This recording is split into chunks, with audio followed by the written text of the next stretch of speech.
नमस्कार दोस्तों, जय जोहार। मैं कौशल तिवारी और बिहिनिया संजय में आपका स्वागत है। छत्तीसगढ़ एक बार फिर देश दुनिया में चर्चित है और इसकी वजह है नक्सली कमांडर हिड़मा की मौत। पुलिस इसे मुठभेड़ बता रही है। तो नक्सलियों ने जो पत्र लिखा है उसके मुताबिक उन्हें मार डाला गया, उनकी पत्नी राजे को भी मार डाला गया। आखिर हिड़मा है कौन? क्यों वह आतंक का चेहरा बन गया था? ये पूरी कहानी हम विस्तार से आपको बताएंगे। उसके रहने और नहीं रहने से बस्तर का क्या होगा, क्या स्थिति बनेगी और क्या स्थिति थी, यह हम पूरा विस्तार से आप बताएंगे। हमारी टीम लगी हुई है। सरकार की नजर में वह घोर आतंक का पर्याय था, तो आदिवासी ही नहीं बहुत सारे लोग उनके समर्थन में क्यों खड़े हुए? ऐसे में आज हम जो आपके सामने बस्तर की तस्वीर लेकर आ रहे हैं उसे सुनकर आप चौंक जाएंगे। सचमुच देश में नक्सल एक कोड़ की तरह था। बेगुनाहों की निर्मम हत्या और विकास के रास्ते अवरुद्ध करने का नाम भी नक्सली आंदोलन था।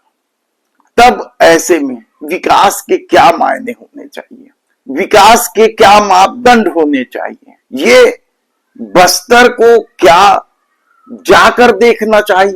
क्योंकि बस्तर में शोषण की जो कहानी है वह बेहद ही दर्दनाक है, कहा जाए तो गलत नहीं होगा। लेकिन आज इस सब से अलग हम वे कहानी लेकर आ रहे हैं जो बस्तर के शोषण की कहानी है। एनएमडीसी की बात नहीं है, वह तो सीएसआर के मद की राशि ठीक से खर्च ही नहीं करता। बस्तर में मंडरा रहे पर्यावरण के खतरे की भी बात नहीं है, बल्कि आज बात है उन गिद्ध जैसी नजर रखने वाले लोगों की जो बस्तर की संपत्ति हड़प कर स्वयं को रईसों के कतार में खड़ा कर देना चाहते हैं।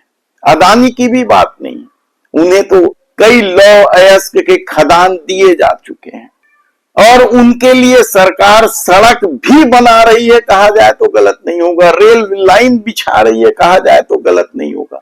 और न ही नगरनार स्टील प्लांट की बात है जो लग ही नहीं पाया। इस स्टील प्लांट के लिए जो जमीनें ली गई थी आदिवासियों से, उनके विकास के सपने दिखाकर, उन जमीनों को गुपचुप तरीके से किसने बेचा, ये पूरी कहानी हम विस्तार से बताएंगे। लेकिन इन सब के बीच जो अब खबरें आ रही हैं, क्या ये खबर संकेत दे रहा है कि यदि बस्तर में नक्सलवाद खत्म होने को है तो शहरी क्षेत्रों में बैठे जमीन माफिया या रईस बनने वालों की नजर बस्तर पर जा टिकी है? एक मामला कोंडागांव का है तो दूसरा मामला भैरमगढ़ का है। दोनों ही मामले बड़े ही हैरान कर देने वाले हैं।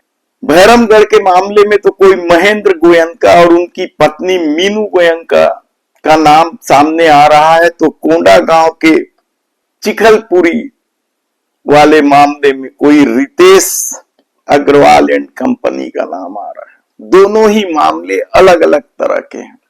एक जमीन का मामला है तो दूसरा अवैध प्लांट स्थापित करने का मामला है। शुरुआत कोंडागांव से ही कर लेते हैं। कोंडागांव के चिखलपुरी बस स्टैंड के पीछे मई 2025 में अचानक एक हॉट मिक्स प्लांट लगा दिया जाता है। दरअसल इन दिनों बस्तर में चौतरफा सड़कें बन रही हैं। ये विकास के किस तरह के पैमाने होंगे कहना बड़ा मुश्किल है, क्योंकि एक कहानी तो ये भी है कि जब सड़कें बनती है तो जिन गांवों तक सड़कें पहुंचती है वहां शोषण की एक नई इबादत भी लिखी जाती है। इसलिए एक हॉट मिक्स प्लांट की स्थापना रितेश अग्रवाल एंड कंपनी के द्वारा किया जाता है मई 2025 में, जिसकी न तो पर्यावरण से अनुमति ली जाती है और न ही जिला प्रशासन। जबरदस्त खेल है। इस खेल में आप समझिए कि सड़कें सरकार बना रही है, ठेका किसी और को मिला है और प्लांट कोई और स्थापित करके पैसे कमा रहा है, और इस प्लांट में बगैर अनुमति के पत्थर ही नहीं पहाड़ तक तोड़े जा रहे हैं गुपचुप तरीके से। कितनी ही शिकायतें हो गई हैं। ये शोषण की क्या नई इबादत नहीं है?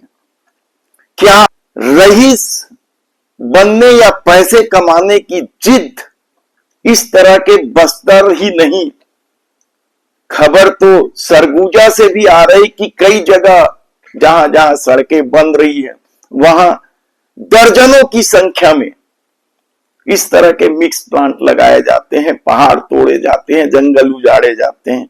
और बस्तर में जो खबर आ रही उसके मुताबिक तो इस तरह के अवैध प्लांटों की संख्या दर्जन भर से ज्यादा है। क्या इन्हें सत्ता का संरक्षण है, मंत्रियों का संरक्षण है, या सत्ताधारी दल के नेताओं का संरक्षण है? कहना बड़ा मुश्किल है, क्योंकि जो नाम सामने आते हैं उनमें वे लोग ज्यादा दिखाई देते हैं जो सत्ताधारी दल से जुड़े होते हैं या जिनका संबंध सत्ताधारी दल से होता है। हालांकि इस तरह के बिजनेस करने वाले, अवैध काम करने वालों का कोई निश्चित एक दल नहीं होता है। सत्ता जिसकी होती है वे उसके साथ चले जाते हैं। ऐसे में भैरमगढ़ से जो खबरें आई, बकायदा प्रेस कॉन्फ्रेंस लिया गया, बताया गया कि किस तरीके से नक्सलियों से प्रताड़ित लोग जब कैंप में चले गए तो उनकी जमीन फर्जी तरीके से रजिस्ट्री करा ली गई। कांग्रेस ने तो इस मामले में जांच टीम भी गठित कर दी गई है। और तुर्रा या ताकत देखिए आप कि पायोनियर में नाम के जो अखबार से खबरें प्रसारित हुई है उसके मुताबिक तो महेंद्र गोयनका और मीनू गोयनका ने पायोनियर पर 100 करोड़ रुपए का मानहानि का दावा ठोक दिया है, जबकि कांग्रेस जांच दल को यह प्रतिवेदन सौंपा गया है जिसमें साफ साफ कहा गया है बीजापुर जिला के ब्लॉक भैरमगढ़ के अंतर्गत ग्राम बैलधर्मा एवं बड़पली के ग्रामीणों की लगभग 120 एकड़ से ज्यादा निजी भूमि पर रायपुर के एक उद्योगपति के द्वारा अवैध तरीके से, फर्जी तरीके से कब्जा कर लिया गया है, रजिस्ट्री तक करा ली गई है। और इसकी जानकारी ग्रामीणों को तब हुई जब वे पटवारियों से मिले। कुछ काम के लिए किसी को प्रमाण पत्र बनाना था तो किसी को और काम था। तब पता चला कि जिस जमीन को लेकर वे अपना पहचान दिखाने की कोशिश कर रहे हैं वो जमीन तो उनकी है ही नहीं, किसी महेंद्र गोयनका और मीनू गोयनका के नाम से है। गजब चल रहा है यह खेल। तो क्या आने वाले दिनों में बस्तर के विकास के जो दावे किए जा रहे हैं उनमें यह खेल बढ़ जाएगा? कहना बड़ा मुश्किल। कहा जाता है कि भैरमगढ़ का मामला बेहद पेचीदा मामला है। राहत शिविर में चले गए थे वे, जाति प्रमाण पत्र, निवास प्रमाण पत्र, कोई बंटवारा हेतु B1 नक्शा खसरा निकालने गए, तब यह सब पता चला था। जिस जमीन पर वे दावा कर रहे हैं वह जमीन तो मीनू गोयनका निवासी B25 Anandam world city Kachna road Raipur के नाम से दर्ज हो गई।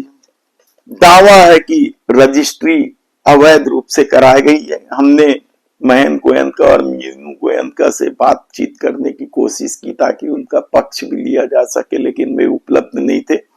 और यदि वे अपना पक्ष रखेंगे तो बिल्कुल उनका पक्ष भी रखा जाएगा। लेकिन ये दो घटना साफ संकेत दे रहा है कि आने वाले दिनों में जिस तरीके से छत्तीसगढ़ के दूसरे स्थानों में सरकारी जमीनों का बंदरबांट हुआ है, सरकारी जमीनों को लेकर घपले घोटाले हुए हैं, सरकारी जमीनों को अपने कब्जे में कर अपने नाम गुपचुप तरीके से करा लिया गया है। हम शंकर नगर का विस्तार से चर्चा करेंगे, आपको बड़ा मामला है। कई बड़े बड़े नामधारी लोग शामिल हैं। काबिल कास की जमीन, चारागान की जमीन, नौलश्री विहार तक गया यह मामला। हम विस्तार से आपको, हमारी टीम लगी हुई है, बहुत सारे कागज उपलब्ध होने लगे हैं, हम विस्तार से आपको बताएंगे। तो क्या बस्तर में भी अब जल जंगल जमीन पर कब्जे की कोशिश नए सिरे से उन लोगों की होगी जो रातों रात रही बन जाना चाहते हैं। धन्यवाद।